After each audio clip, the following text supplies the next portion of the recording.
to our live stream. This is Bobby Umar here, and I'm here doing our monthly live stream for the TLB Club, which is my membership community for thought leadership, brand building, and business building.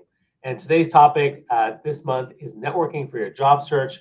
I brought in some amazing speakers and experts across a broad range of areas. So what's really great about this is that you're going to have people here who are going to serve you in different ways. And if you are watching this, it's mostly on LinkedIn live stream, but it's also streaming on YouTube and Twitter and Facebook and Twitch, TikTok, Instagram. Like we're everywhere. So wherever you are, I first thing I'll ask you to say, hey, comment, engage, tell us where you are. Where are you calling in from? North America, South America, Europe, Africa, Asia, Australia. That's great. Let us know what city you're from. And if you have any questions around your job search, by all means do that. We're happy to have you be part of that conversation. So definitely show up and let us know where you're coming in from, and I'll try to feature some of the comments, especially the ones that'll show up on LinkedIn. All right. So thanks so much for being here, and let's get right into actually introductions so people know who we are and what we're talking about. I will start with the top and start with you, Sweta. Please go ahead and introduce yourself around the topic. Oh, absolutely. Well, my name is Sweta Regmi. I am joining you from Canada. I'm a certified career strategist and certified resume strategist. And today we're going to talk about networking. And I'll be speaking on behalf of the community I serve very closely, which are immigrants, diaspora, and newcomers to Canada, and also as a hiring manager from the top companies that I've hired through. I mean, it could have been networking. It could be much more than that. So I'm definitely going to talk about those. Awesome. Kenneth, go ahead.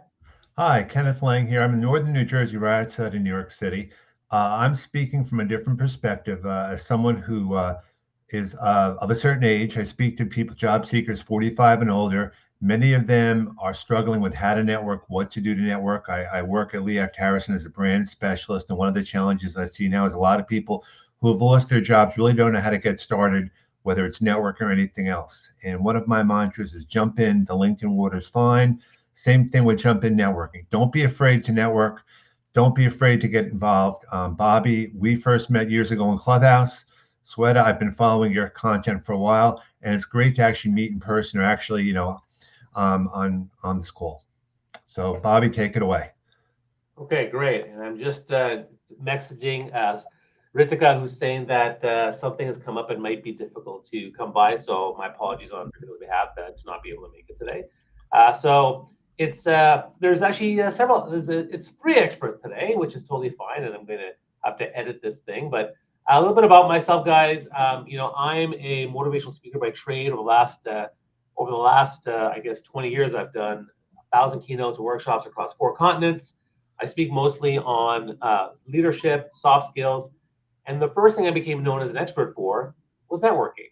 I became the networking guy. I wrote a book on networking called How to Network Anywhere, Anytime with Anyone, which became a bestseller. And then after that, I started getting into personal branding and thought leadership and digital influence and LinkedIn, things like that. And it all related to the topic of networking anyways. For me, I focus on helping people, network better and build meaningful relationships, because at the end of the day, they are the cornerstone of everything we're trying to do in our world and in our lives. So that's really why I'm doing that. It looks like people are already commenting on the chat, which is great. So we already have all those people coming in here. So there's Meryl who's coming in here saying hello. We've got, there's Gregory from cold Winnipeg, as I like to say. It's very cold there. And then Meryl, of course, is sharing you more comments, which is fantastic. So, let's get right into it. I mean, I think that I'll start with Kenneth. You say you're the LinkedIn introvert, which is interesting. But we'll get to the introversion piece later. Sure. But I guess from your standpoint, why is networking so important? Well, it's so important because a lot of people don't network until they actually have lost a job. So that's the worst time. You want to always be networking, build your reputation, stay in touch with people, because you never know when you're going to need help. And the worst time to ask for help is when you're desperate. So a big part of it is staying in touch. And networking doesn't have to be this major, scary word. It can be checking with people. It can be attending events. And it can be being part of a conversation. When I was out of work, and I've been out of work before, The hardest thing for me to do is to get out there and talk to people and feel comfortable with that. But once you do it, you find out you're not alone. And that's a big part of networking. You know, you're not going through the process alone. So that's my take on it, from someone who, again, we have all different issues that we deal with, but it's no excuse. You should always be networking, not just when you need to. Sweta, what's your take? Oh my God, totally agreeing to Kenneth on it, because I can personally relate to my journey. I was working in the corporate world, top bank in Canada. I got promoted probably 9 times out of 12 years. And it was all through being qualified, plus the networking, influencing the influencer inside. However, after working there, I was laid off in 1 minute over the phone. All my networks. I had a work BlackBerry. It was given to me, and I cut off my cell phone as well. I was like, who's going to pay for this when the work is giving me the free BlackBerry, right? So I had a work laptop, and I had a very old computer, and everything I had, my contacts and everything, internal contacts, everything was done. Did I know that I'd be laid off? No. And that's when it hit me. Oh my gosh, I don't have anybody outside of my life. internal employees and everything, and I had to really start from scratch in there. And that's when it hit me. I wish I had a lot of networking done when I was actually employed, and I kind of became very desperate, and I've learned it from my own journey of LinkedIn. I was put in actually in a LinkedIn jail, when I was new job seeker, because I was sending the invitation after invitations, cold DMs without the particular strategy. And I've learned a lot from that journey of where I failed and the lessons that I've learned it. And this is what I teach in my program, One Size Does Not Fit All, because I was doing everything, the same script to everybody without doing the research and everything like that. And this is when I realized, look, when you're unemployed, your networking should be totally different strategy, versus if you want the promotions internally, your networking strategy should be different. And it also depends on the privilege that you have as well. How do you network? Is it all about, hey, I need the job? Or is it all about identifying your SWOT, which is, are you going to flaunt your strength? Is that why you're reaching out to people? Hey, I have this, hire me, kind of thing? Or do you want to set up the sessions, the information sessions, where I need to learn so much about this industry? What are the tools out there, right? It's kind of like a threat, an opportunity for you if you were targeting a particular role. And these are all things that it's part of networking. So what I tell people now is, before you start networking, hitting that DM on, be very clear, right? And then making sure that you do the soul searching. That's it. Awesome. And look, I'll tell a story for me, where I realized networking was important. I think in the early days, I didn't do very much networking, and I always was a people guy. But when I was my first job as an engineer, I similar to what Sweta said, I built a musical theater company, and I grew this organization, a nonprofit organization, mostly because of relationships I was making. I was like, okay, you know what, the connection is really working for me.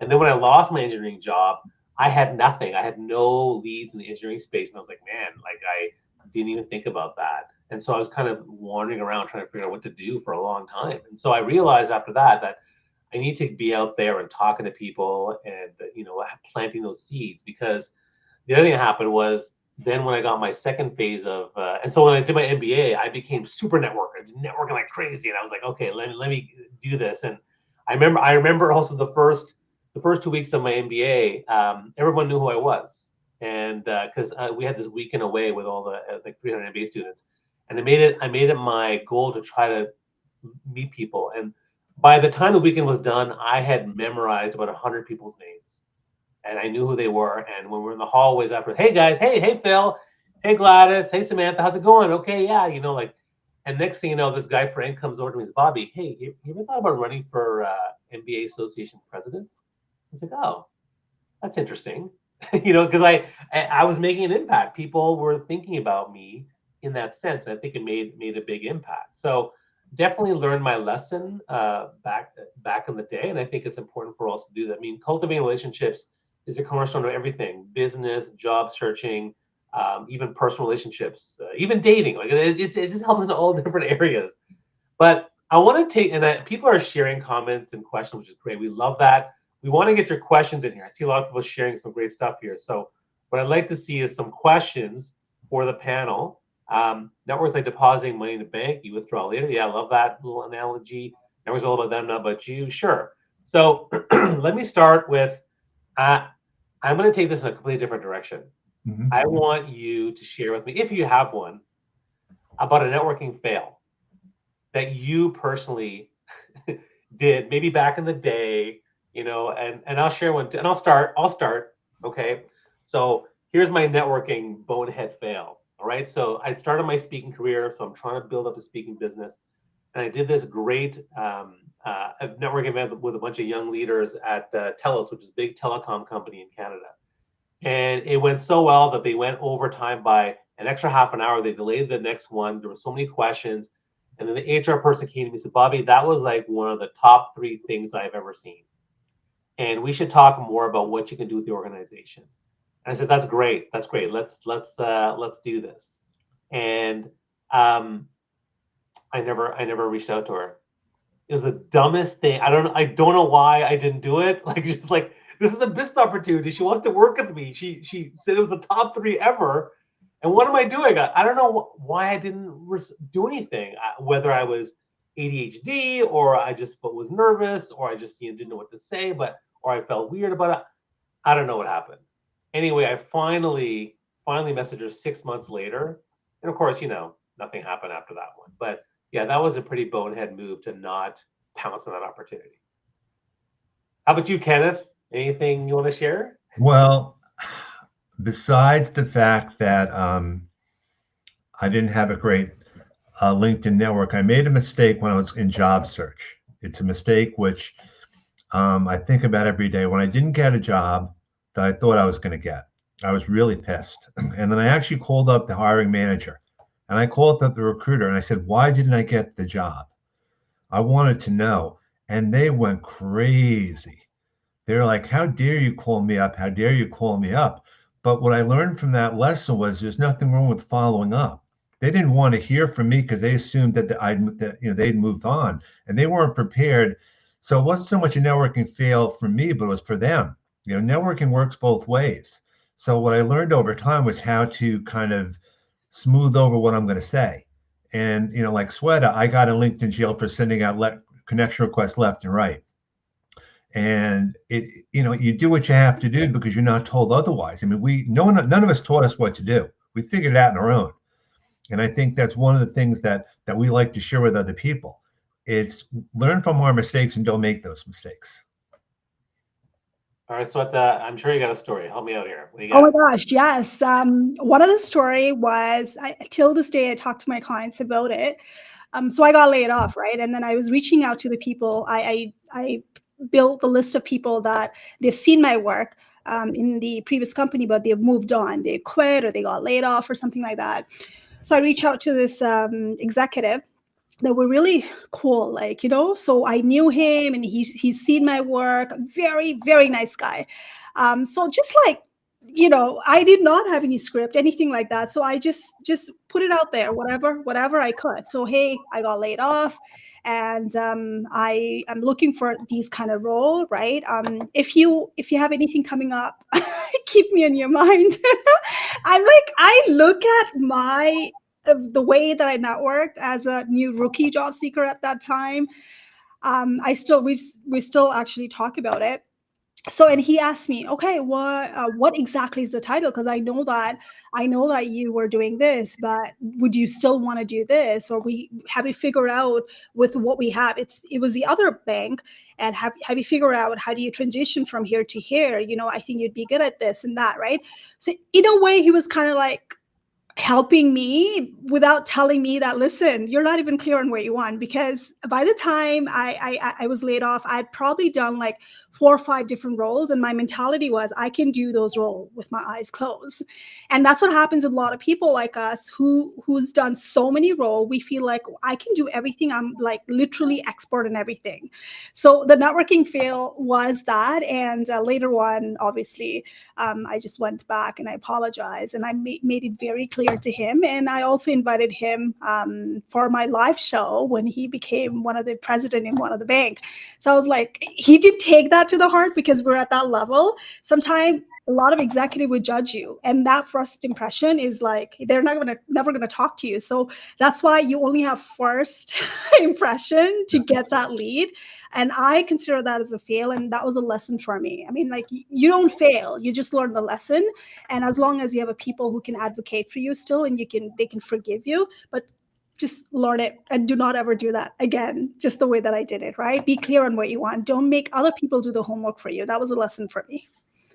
The reason why I'm sharing these lessons of fails is it's learning, right? And I think that let people know that we've built expertise in this area, yet we've also made boneheaded moves back in the day, and sometimes they still happen. But I mean, the point is, it's okay, right? It's okay. These things are going to happen. I think it's a way to connect with us. And I want to let people know, like, there's some questions coming from the feed, which is great. This live stream is brought to you by the TLB Club, which is a membership community which I use to help people build their brands, build their voice.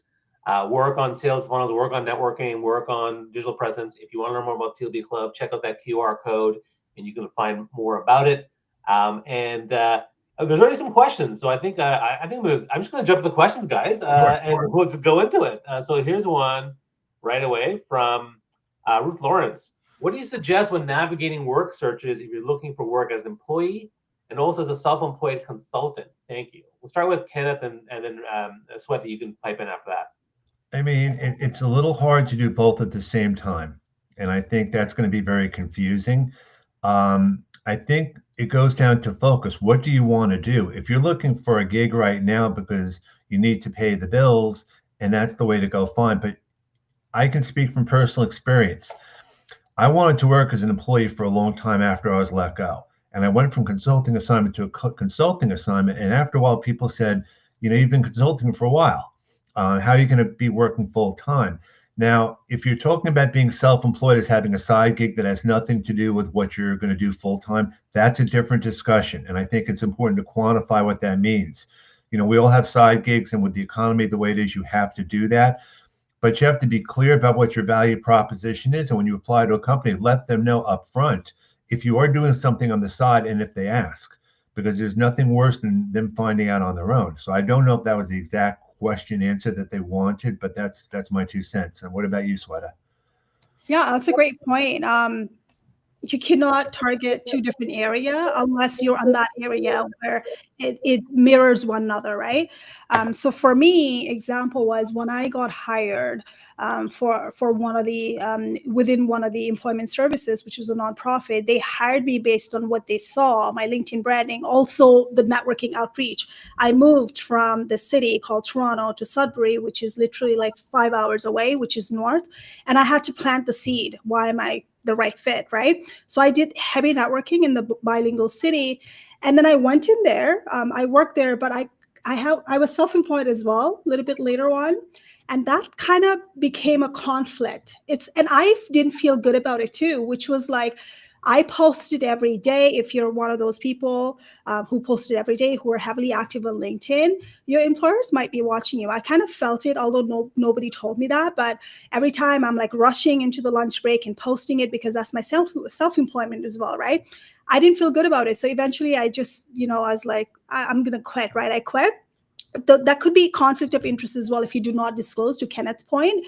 And a lot of industry you do have to sign up that waiver as well. If you are going to go and work for somebody else, you have to have that, and they have to approve as well. So make sure if it conflicts together or not.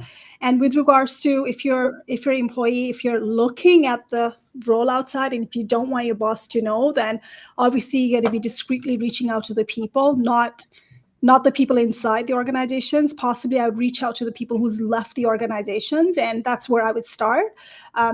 Who has seen your work and who knows the environment, and who knows you and who would advocate for you, right? I do believe that having a small pool of networking is helpful than having like 100 people. They're not going to advocate for you. It's not a numbers game. It's like who you talk to the right influencer who's seen you in existing environment, so they can totally go and vouch out for you. That's a thing I would recommend.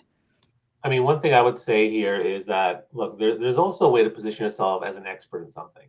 So, for example, if I'm an employee engagement expert, okay, I can create a brand around the employee engagement piece, and then I get a job in employee engagement, And I even get some consulting or coaching gigs as an employee engagement specialist. So there's also a way to brand yourself in terms of what you talk about and what you're an expert in. So I think that's another thing to think about. I agree that the focus is important, but also there's a way to brand yourself a certain way. So that's something to keep in mind. More questions are coming out here. This is great. I'm going to see here. Another question coming up. This is from, it's covering my face. Okay, well, that's fine. Prasanti, it's okay. How do we start conversations and keep a meaningful relationship with professionals on LinkedIn platforms? Though I like their posts, the ultimate aim is we wanted them to remember us for any potential job opportunities or any growth. I'll start with you, Sweta, and we'll go to, and you can pass it over to Kenneth. Yeah, Prashanti, that's a great question. And, I can totally relate to that. When I became a job seeker, after I got laid off, I developed the list of companies. First of all, here's what I would do, right? Number one step is, do you already have a targeted list of company based on your industry? Because it's going to be easy transition. Because anytime you actually change the industry, depending on your industry as well, that's kind of like pivoting, and you might have to reskill it, upscale it, upgrade or something like that.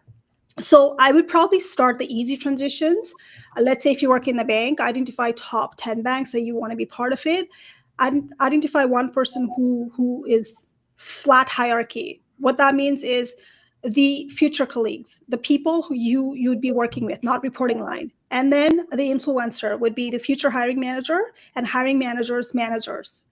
So when you are talking to the colleagues, obviously, right? When you go onto the LinkedIn profile, if they post it, if they're active, great. I would show up and start asking questions, right? And just support them. And a couple of times show up in the comments, beautiful comments on it, right? Take away from post and really be genuine and authentic too. And then hit them up with the DM, not like, hey, I'm looking for a job. What I would do is if they're working in the banking sector, you're in the IT sector, let's say, and you are actually going to go into the IT role, and you should have already identified the title. I would say something like, hey, what does this bank use in terms of technical tools? Do you use ServiceNow? Right? So things like that, right? So you just like small ask. And how did you learn about this? Right? And then, what happens on that? It's just, you're not asking anything, just small thing. That's how I would do it. When it comes to hiring managers, it's a different strategy. But again, at the same time, the small thing is talking to the people, not for networking, actually knowing what are they using the tools. And I'm giving you very specific example based on your industry, right? If you're in IT, ask about the tools, what kind of tools they use. Now, if you don't know, you go upgrade it, take a LinkedIn learning class, use that as information sessions. And guess what comes in? When the banking, same roles are being hired, you reach out to that person. By the way, I saw the posting on it. I feel like I'm really a qualified candidate. Do you know who the hiring manager is? Do you think that person's going to say, no, I'm not going to give you the hiring manager's name? You get the name. It's just to get the name, get the informations, right? And then if you really have good bonding together, then you can say, I've just applied. Do you get the referral bonus on it? Here's what I qualify for. I would love to put your name on it if it's okay with you. They get bonus too, right? We had that. We had that in the banking sector. Then you go out, build the connections without asking for a job, right? Hopefully that makes sense. Kenneth, your take. I think to kind of piggyback on what Sweta says, it's not just engaging on people's posts, but it's also engaging with the other people that engage on the posts, because you're going to have that commonality. Some of the best people I've met, we shared a common theme on someone's post, whether it's a hiring manager or a CEO or something.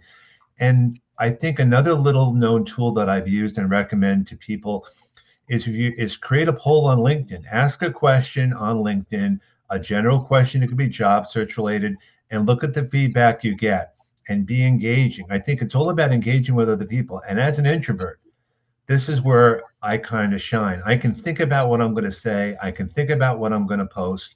I can hide behind words. You don't have to see my face. I don't have to see yours. But then it's about having a follow-up conversation. Like, that's a great idea. And then maybe taking it offline. But you have to try. There is nothing wrong with someone rejecting you. There's nothing wrong with someone ignoring you. But if you don't try, it's not going to work. But I'm a big believer in engaging with the secondary connections, secondary people on a post. Realize a lot of the people don't even post. A lot of people don't even know how to post. A lot of people don't have time to post. So you're going to reach different people in different ways, but it's part of a whole strategy. There's no one right or wrong. You have to do what you need to do and find out what you're comfortable with. And I have failed. We have all failed, and we learn from our lessons.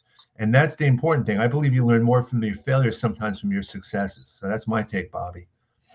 And I think there's something to be said about, persistence and consistency and patience, guys. I mean, look, it's not going to happen overnight. So you have to be willing to, keep at it and be consistent and start to get noticed. I mean, I can tell you that when I posted content on LinkedIn, no one noticed until the 7th post. I posted one tip every day, and the 7th one, someone finally said something. When I send messages out to people, or I comment on posts, some people weren't engaging, and then eventually some people did. So I think it's important to be mindful of that as we do that. So let's keep going with more. There's lots of questions, man. I love this. Thanks so much, everybody, for being here. Check out the comments, follow each other. Again, this is brought to you by the TLB Club. If you want to learn more about the TLB Club, we do a weekly Zoom masterclass with a guest expert speaker. It's every Thursday at 4 p.m. Eastern. You're welcome to come by anytime, check it out, meet the members, meet the guest expert speaker, and see what it's all about. Here's another question. All right, this one. How can one leverage these upcoming AI tools? Resume prep from ChatGPT is already helping, but what are the ways we can leverage AI tools to receive interview calls and discover those hidden jobs? Oh, that's interesting. Okay, so I'll go to Sweta first, and then she can pass on to Kenneth. Yeah, so I'd love to know about it when you're talking about hidden jobs. What are you talking about? Because I'm one of those person who disagree with 80% jobs are hidden, not posted, and it may depend. There's no one size fits all, right? Disclaimer there. As a hiring managers in the company that I'm working with, especially very reputed company, I cannot just go and say, hey, do you want to work for me? I have to meet with the resources planning, workforce planning, making sure that headcounts are there. And I cannot just hire whenever I want to, unless some person's going to quit on me, but I still have to make a case. We sit down with the intake meeting with the recruiters, talent acquisition teams are assigned. It's a lengthy process, right? So when you're talking about hidden jobs, I would love to know more on it. What industry are you an executive, right? Or are you in a very niche talent market, like marketing, advertising, and things like that? So I would want you to focus on what's out there, which has been posted, and target those kind of jobs if you really qualify for it, and then maybe talk to the hiring manager, build a networking that way. Because if you just keep on waiting for hidden jobs just because you see the myth 80% jobs are hidden out there, it might not apply to you, right? So be qualified for the role. And obviously I have a lot of material on the ChatGPT. How do you work around the AI and ChatGPT to get that interview? It's on a YouTube channel, Teach and Do. I also have a networking script, by the way, if you want to know, which I did it for myself and I share with my clients as well.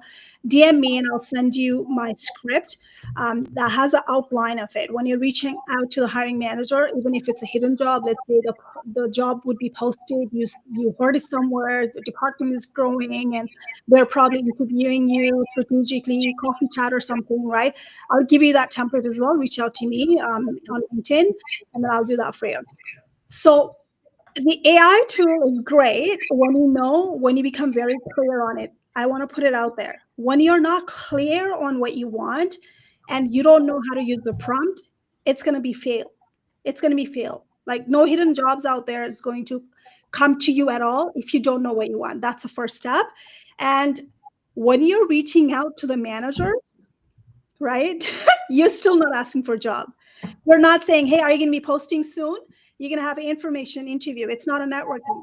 There's a difference between networking and information interview. It's like, when is the hiring coming up? When do they normally hire? Where do they post it? If the department is, moving, growing, and what are the companies you're targeting? Startups, the top companies, right?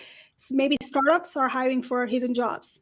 This is where you got to talk to the founders. This is where you got to talk to the VPs and executive, because they might be posting for the role internally, or they'll be hiring, through the referral and stuff like that, right? So I would love for you to drop it down here. Why you just like that just triggers me. Hidden jobs just triggers me overall, right? I would love to know more on that. Why did you drop that hidden jobs? Over to Kenneth. Go ahead. Help yourself. I think there's a tendency to rely too much on AI and ChatGPT for a lot of the questions that come up now. I think it's a great reference tool. I think it's great to, if you can be as specific as possible, but I think it brings up the other discussions to exactly what a hidden job is. I mean, a hidden job is a job that may be out there, but it may not be posted for the world to see. And that's where you really have to build out your network. I think the most important thing you can do is look at ChatGPT and all the AI tools as a reference tool, but they're not going to get you a job. They're not going to give you that magic potion. It's like people that use ChatGPT for a resume or a LinkedIn connection request or in a bat section. It's a reference tool. I think it's so much more important if you have a company in mind and you have a job in mind, ask people in your network if they know of jobs. I probably get 5 to 10 leads a day from people in my network that are looking for people to fill jobs, and they trust me, and I can forward those to other people. It's not that I'm hiding them from everyone else. I just don't know what you want to do. And I think all of us, we all look for the greater good. I think one of the things we get stuck on, or even the definition of all these terms, networking is a very overwhelming term. Hidden jobs is a very overwhelming term. That's not to say the job market stinks out there, but you can leverage certain things to your strengths. And I think using LinkedIn and other tools the right way is a perfect way to do that. From a reference standpoint, absolutely. But as Sweta said, if you just put a prompt in there and you get back, it's bad data in, bad data out, no matter what. And I think you want to be very, very intentional with what you do. So that's my take, Bobby. Yeah, and I think, look, AI tools and ChatGPT are actually quite helpful in many, many ways. But remember, it's a support tool. It's a resource that you use and leverage for different things, whether it's learning how to optimize aspects of your resume, to prepare for an interview, to research the company that you're going, or research the person and knowing what kind of things to talk about. But at the end of the day, the human response and something that's clearly not AI will benefit you as you're trying to talk to folks. So we do appreciate all these great questions. There's lots of great questions out here as well. I think that some more questions are coming up here. And again, as always, make sure you follow Sweta and Kenneth. They're doing some really great stuff here. They're giving their time. Make sure you give them a lot of love, and feel free to chat more with them. Another question I see coming up here is, oh yeah, this one, here we go. And of course, I'm going to cut out my face here, but just wanted to ask, how do you keep your mental health so strong? Life's ups and downs and challenges of work don't take a toll on you. Are there any activities, habits, or strategies you use to stay resilient and balanced no matter what comes? Kenneth, I'll give it to you, and you can pass on. I think if COVID taught us anything, it was that you had to prioritize things in life. I mean, what I started to do then, and I was actually in transition before I started a business, is I gave myself grace. I took time off. I didn't go on calls. I would take 2 or 3 hours to do absolutely nothing. I would start exercising. I would start talking to people, and I started making family a priority. I think the most important thing is your job is a job, but work-life balance is so important. And it's okay to have a day where you're not doing well. And job search may be a full-time thing, but you're allowed to give yourself time off. Last year was the first time I did what I'll call digital detox. I was off this platform for a week at a time. I didn't want to engage. I just wanted to enjoy life. And I think being upfront about it is something we're able to do more now. But the main thing I recommend is you take care of yourself first, whether it's food or diet or exercise, because otherwise you're no good if you're going to be looking for a job. And I would start with, on your calendar, just give yourself an out of the office for 3 or 4 hours at a time. When you're out of the office, even if you're doing nothing but just vegging out, there's nothing wrong with that. I think one thing that when you apply for a job is you want to ask about the work-life balance too. There's a whole big issue about people being forced to go back to the office. And if that doesn't work for you, it doesn't work for you. It's part of being who you are. And I'd be curious to know what you have to say, Sweta. I have very close family members who are going through that rough phases as we speak right now. And what I've learned from them is everyone is different. Everyone is different. I can tell them, read a book, go for meditations, do some yogas, and do this, do that. And eventually it's not going to be me who's suffering for it, right? Because we as a friend, loved one, we just give them so many tips and everything. So what I've realized is finding out the root cause and getting help from therapists. That would work. It's been working out for them. So, I mean, my only suggestion would be is finding out the root cause of it, why it's happening. Have you identified that? And putting a list together what triggers you, what's happening. Because mental health is so big. Like, what's happening? Are you overwhelmed? Do you have self-doubt? Do you have a problem with the confidence? You got to write it down. And then what triggers it? When does it trigger and everything like that? And then honestly, go and get the help from the counseling people who really are expert on this. And because there's no one size fits all for anybody, including the mental health issues that you've been dealing with. And I'm sorry that you've been going through it, but you need to get some help from the right people.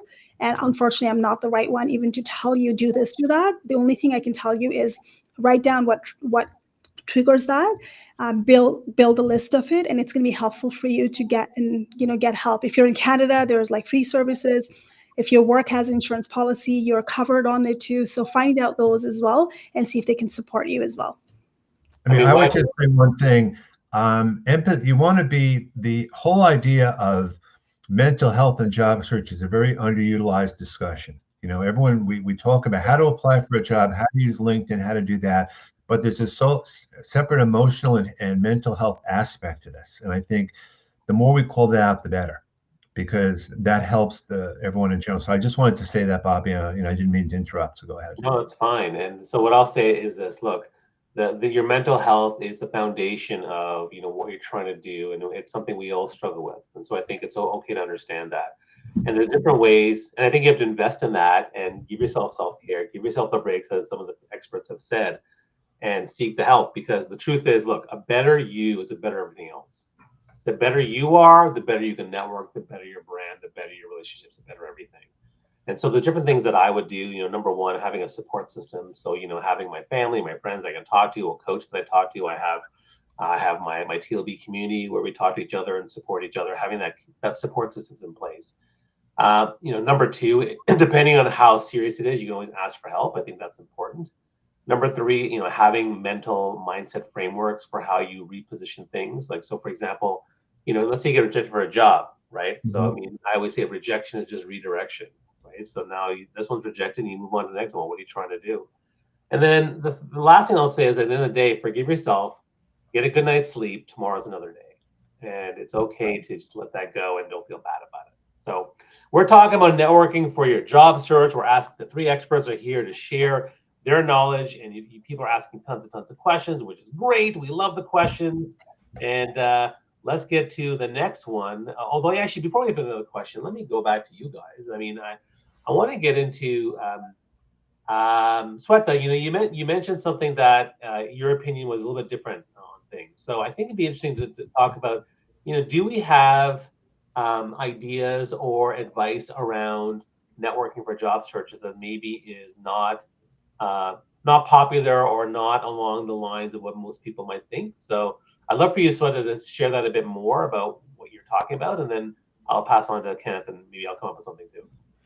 Yeah, I think I can probably talk about from my lived experience that what worked for me. And obviously I've talked about what, sending DM to strangers and picking their brain and stuff like that did not work for me. And obviously it probably works for somebody else, right?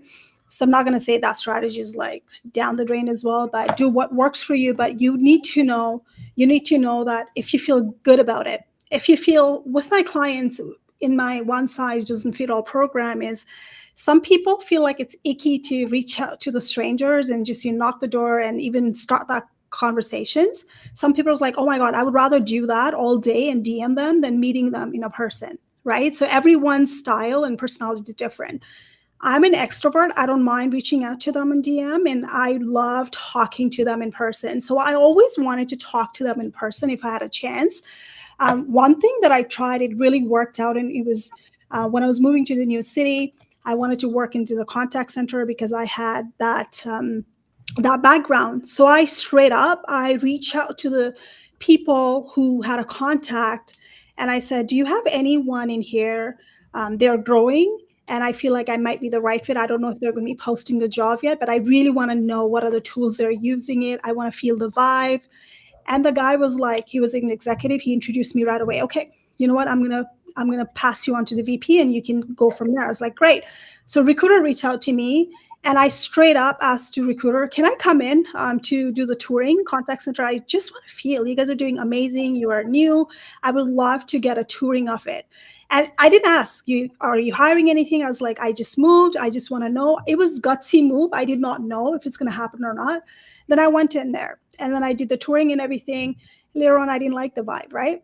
So sometimes it's okay to ask for touring. Can you walk me around, right? And I think that's a strategy. If you can in person, do it. And if it's not you, you don't want to do it, then talk about what are they working on? What are the new project coming up, right? So you would know when are they going to be hiring, and also are you interested to work with them as well, right? Without asking for it. That works for me. Instead of just sitting down and sending like, hey, can I have a coffee chat or pick your brain? Because I still don't find it's a networking. It's like, I'm being selfish. Why would someone give me 20 minutes of time for no reason, right? So that doesn't work for me. So me is straight to the point. Can you tour? Can I get a tour? Can I get a tour of your cafeteria? Can I meet you up, right? These are the things, and I can show you how can you control that call time in the contact center. I have a deck for you. Here it is. Can we meet and chat about it? I just need 20 minutes, right? That's what I used to do. See, for me, and I'm going to speak as an introvert now a little bit. The hardest thing for me to do is to go out to an in-person event. When I would go there and all these people would be there, I'd be that person who was on the wallflower. And what I decided to do one day is I took my best friend with me. He was actually working at the time, but we came along. We were just having a chat about things, and all of a sudden, people came by to us because they thought we were having a conversation. And it was easier for me to be at an event with someone I knew, and I was just like having a conversation somewhere else. So I would recommend, when you go out with a wing person, go out with someone who can be there and just have a chat with you, and it will make it that much easier. When I was out of work initially, also, I started volunteering for things I really cared about, volunteering with people that I wasn't looking to get a job, with, but just to practice my ability to build relationships. And it did help in time because I felt good about myself and I felt good about the work I was doing. But above everything else, it got me out of the house. The important thing is, you can be in front of a laptop or a screen all day and think you're doing anything, but it's not the same thing as going out and being part of the world. There's nothing wrong with going out and just having a conversation with someone or just going to an event, because everyone is trying to do the same thing. We're trying to build relationships. And I think that's really what job search is. It's about building relationships. As an introvert, we have different challenges. One of the first calls I had with an extrovert, I could not keep up. I was going crazy. Was that me?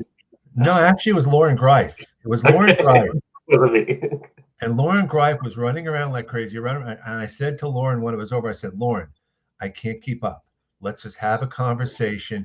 And we kind of made fun about it. But it was just understanding that there's no one right or wrong to life. You have to be who you are. And I was very diplomatic. I said it very nicely, Bobby, I think you're an extrovert. But when we met in person, it was like two people. We met in the city. Right. And it was just a wonderful thing. Just a bunch of people friendly. We weren't talking about work. We were just talking about life. And speaking of networking, I mean, look at these relationships. I have a really good relationship with Sweta and Kenneth. And Kenneth, we met online in Clubhouse, and we only met once in person in New York City 2 years ago.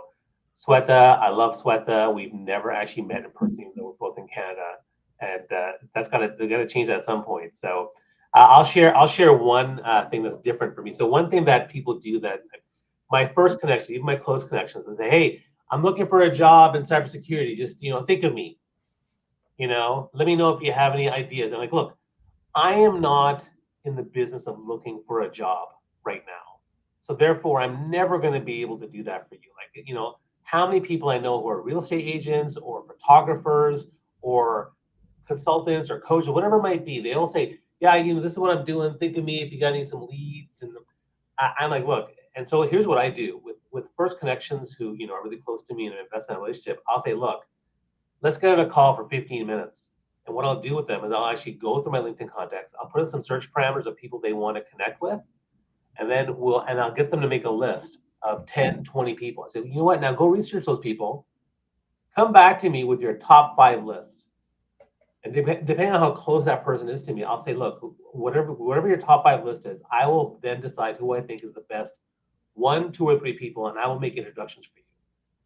That to me is far more effective than just say, think of me for these jobs. Like it's not going to happen. So that to me is a one that comes up a lot.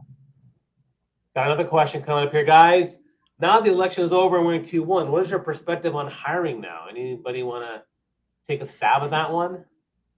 Has it changed? I mean, I don't know. I don't know.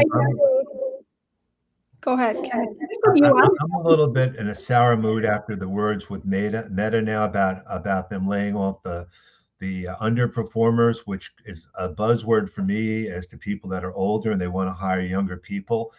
I just think you're not really going to know what's going on. I mean, my perspective is that there is no way to know what's going to happen. To be honest, I think networking is going to always be the key.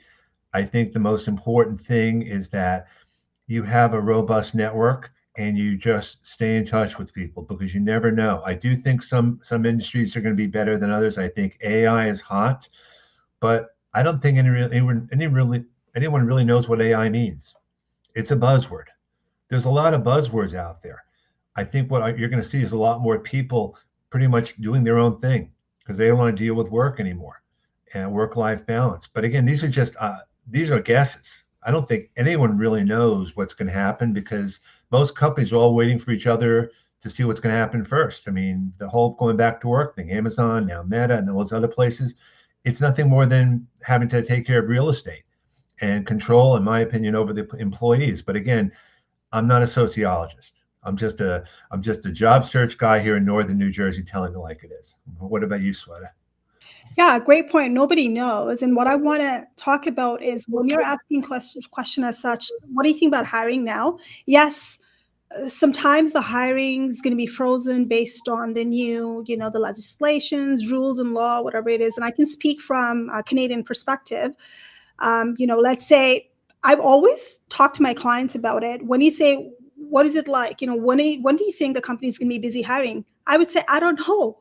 But I can teach you how do you find out, right? So I came from the corporate environment, the banking environment. I've managed people in deposit. I've managed people in, the mortgages. So I know, let's say if someone's going to ask me about, what do you think about the hiring for this particular role? If they're in mortgages, I would say, you know what? Normally this pumps up during this time. It's a summertime. But again, it might not be happening because the Bank of Canada rates are coming down, right? It's continuously coming down. Overnight rates are coming down. So now people are going back to investing in real estate, not as much as they were doing it a couple of years ago when it was booming, right? People are waiting for renovations in summer because the rates are going to go down soon. That's what we're protecting, right? So you also have to know what kind of role you're in. If you're in construction, it's not summer. The roles that are particularly dead. And maybe there are some roles, if you're a hands-on contractor, it's going to be booming exactly in summer. This is where people are going to be hiring. And you cannot wait until summer to do the networking. You should already be networking now, right? Don't wait until the hiring dates. It's too late. There are other people, they're ahead of you because they've done the great homework. They've targeted the company. They actually clicked on, I'm interested on LinkedIn and company. Do you know how to do that? If you don't know how to do that, you want to work for them, I have a YouTube channel, go and see it, how to do it, right? Also, are you following the company as well? So you end up in a recruiting tool. Are you networking with the recruiter? Do you have a connections? It's a part of networking because when the recruiters are looking you up on a LinkedIn tool, they look at how many connections you have. And there's a way to do it as well, right? So do you know all those networking strategy? Now listen, guys, networking is not only reaching out to the people, right? Forget about that. Networking is how do you end up in recruiter search as well by bringing connections from that company. So when they search you, they know you're a company follower. They know that they have a connections within the company. That's a trust factor. And that's how the LinkedIn algorithm is driven. You are their leads. How do you become their leads without even saying hi to the recruiter? You got to learn that. If you don't know how to do it, I have a blog. Send me the message. I'll send it to you for free. Thanks for that, guys. And again, we're getting near the end of our hour here, and there's already tons of other questions.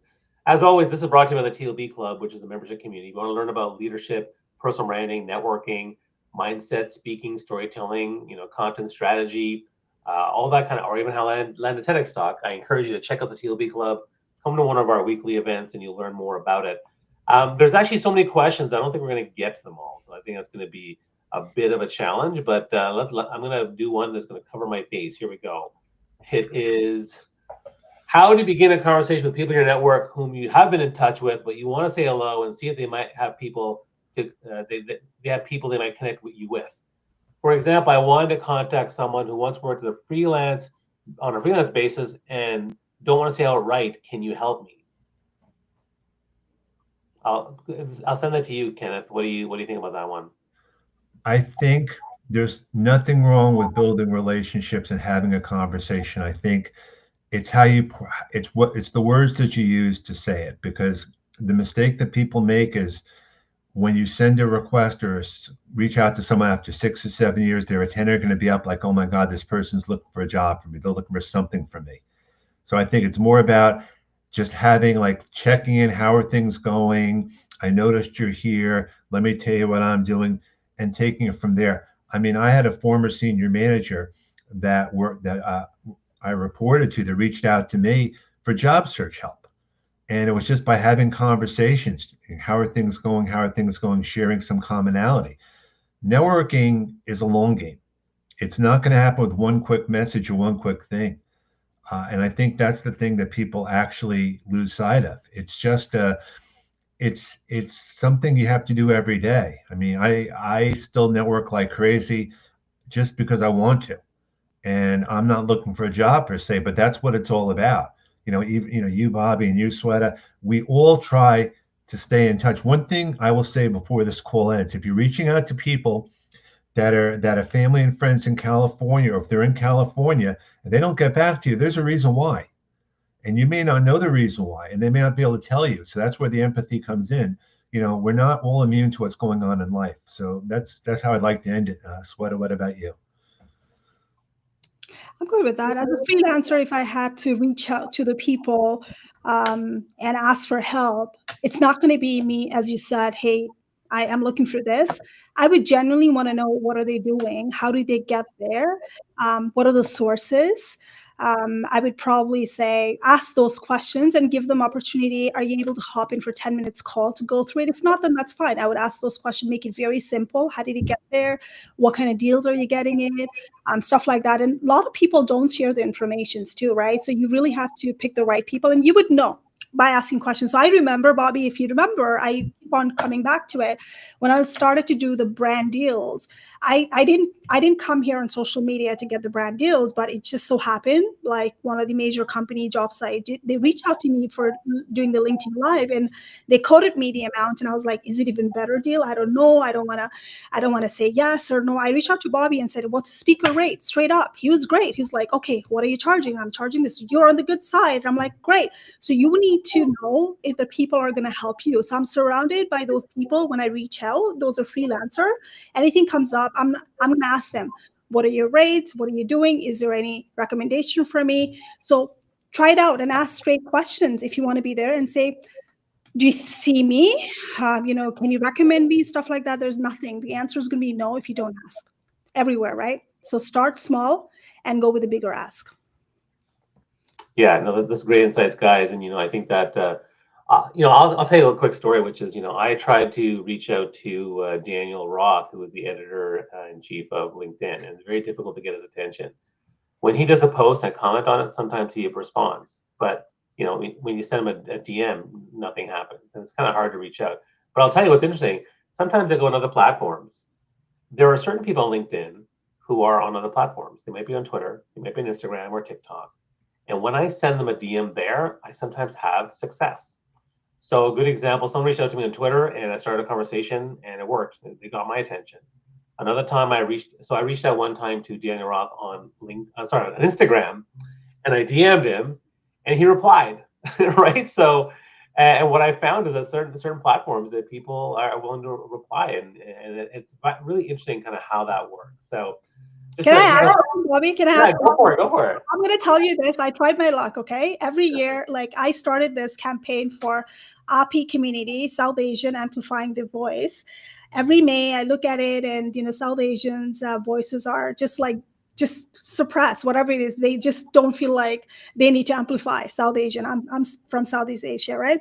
So I was like, screw this. I'm just going to reach out to the people that I feel like they could be part of it. They should have a South Asian heritage. And I'm going to do my own event. So I reached out to LinkedIn editors, to the award-winning journalists in Canada, to like, you name it. So many people, LinkedIn top voices and everything, TED speaker, including Bobby and everything.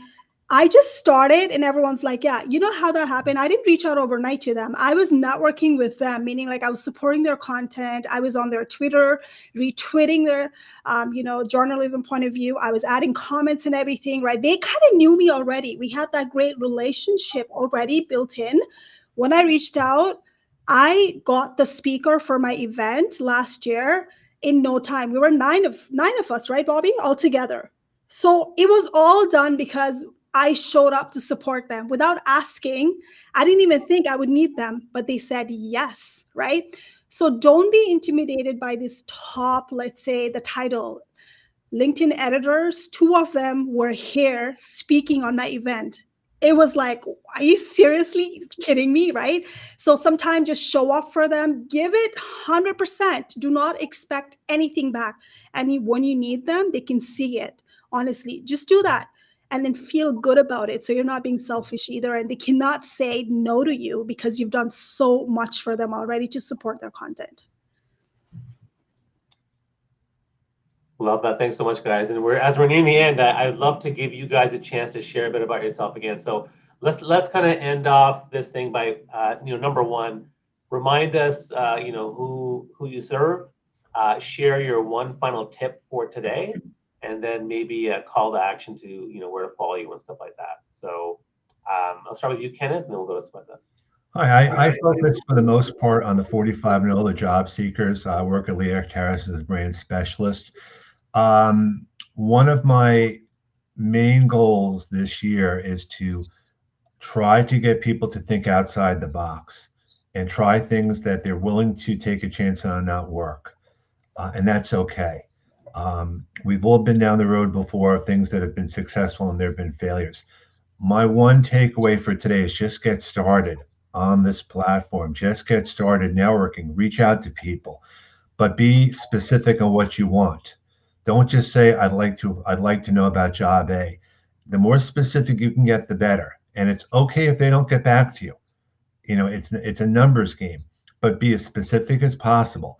I've met so many great people here, some in person, some on Zoom, some on audio, and that's what it's all about. It's about building relationships. So thank you, Bobby, very much for today. I appreciate it very much. And Sweta, I'd love to hear what you have to say. Yeah, so when it comes to networking, always start with your SWOT, which is what are your strengths, what are your weaknesses, what is a threat that could potentially come in your way. Also the areas of opportunity that you can learn, and it's by asking questions. How can I learn? How can I upgrade the skills? Once you become clear on that, what you want, title and industry, it becomes very easy to reach out to the people. What are you looking for? So start with that. Be very clear on career clarity. Now, if you don't know how to do that exercise, then I do have a free webinar, free class, free career clarity class. I teach you inside with my signature model called Rich Strategy. It's in my bio right now. It's all over stamped in there, teachingyou.com/webinar. If you can't find it, I did something wrong with my personal branding, but reach out to me on DM and I'll send it to you. You also get the workbook as well. That becomes very clear, and that's a practice for you before you start to do the networking. And second thing is, if you are underprivileged, let's say immigrants or diaspora community that you just moved new in Canada or States, this is my type of market that I serve in, who are really qualified, but then for whatever reason, you're not getting ahead in this new country. So I do serve that community, and reach out to me. Let's talk and see if I can help you bounce back. Also, I have a podcast named Career Challenges, Diaspora's Career Challenges, where I talk about the struggles as an immigrant, what we go through, how do we fight back, biases and discriminations. Feel free to subscribe to that channel as well. But Bobby, thank you so much for bringing it together. One is an introvert, two of us are extrovert. Hopefully we didn't kill you today. No. Thank you. And it was And, great. and let me just share a few things here. Like, look, I help people who are feeling lost, stuck, unfulfilled, find clarity, purpose, and direction with their personal brand, and then to build a thought leadership brand with their speaking, with their TEDx talks, with their book launch, with their content strategy, and that's kind of what I'm doing. And a couple things are happening for me. Right now I have a TEDx event coming up next week. There's the QR code. It's called the 5-Day TEDx Challenge. You get 1 hour each day with me, plus replays, plus resources, plus the community to give you the process and models of how to land a TEDx talk in 2025 that's going to elevate your brand. So that's something that I'm doing right now.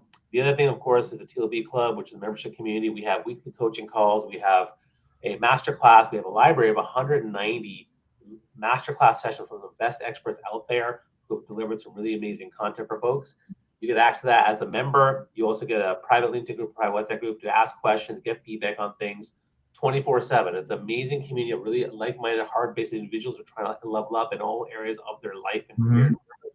So I encourage you to check that out. And also, I mentioned that on February 7th, we're actually doing a workshop on live streams, audio rooms, and Zoom meetings, and how to make them effective, how to do the tech setup, and how to maximize them for your community building. And if you want to learn more about that, that workshop's actually on the TLB website, but it's $67. But if you join the TLB club, you get access to it for free. So just something to think about. And again, I want to thank my guests, Sweta Regmi and Kenneth Lang. You guys are really awesome. You guys have been fantastic friends and colleagues, and it's just been a really great time chatting with you. Make sure this stream is there's a replay here, so you can look at the replay anytime you want. You can tag these guys. You can actually share your best things that you learned from this talk today, and you can even tag us and ask more questions. So continue to do that. Thanks, everybody. Have a wonderful, wonderful week.